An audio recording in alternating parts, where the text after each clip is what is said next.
Hi friends, me Shahaji Kurane discovery of medicinal plants या चॅनलमध्ये आपलं सर्वांचं सहर्ष स्वागत आहे.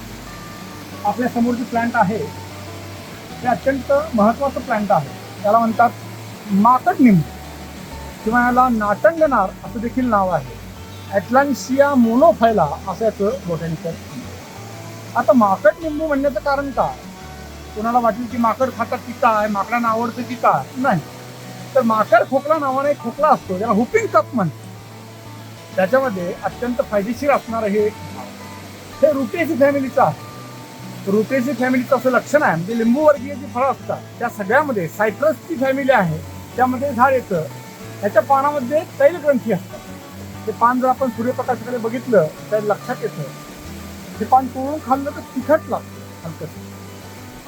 थोडासा तुकडा खाल्ल्यानंतर आपल्या छातीमध्ये जो साठलेला कफ आहे बाहेर काढून टाकण्याचं काम करतं. अगदी फुफ्फुसाच्या प्रत्येक ब्रॉन्किओलामध्ये जाऊन अगदी म्हणजे छोट्या छोट्या ज्या शिरा असतात फुफ्फुसाच्या, तिथे साचलेला कचरा असेल, घाण असेल, ज्याला कफ म्हणतो आपण, तो काढून टाकण्याचं काम हा माकड लिंबू करतो.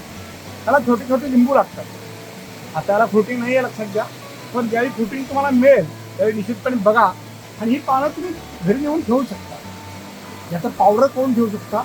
ही बारीक करून ठेवलेली पावडर जी आहे अगदी 1 पिंच आणि थोडासा मध घ्या. तुम्हाला कुठलाही म्युकोलायटिक, ब्रॉन्कोडायलेटर, एक्सेप्टोरंट औषध घेण्याची गरज भासणार नाही. पण हे झाड तुम्ही लक्षात ठेवणं अत्यंत गरजेचं आहे.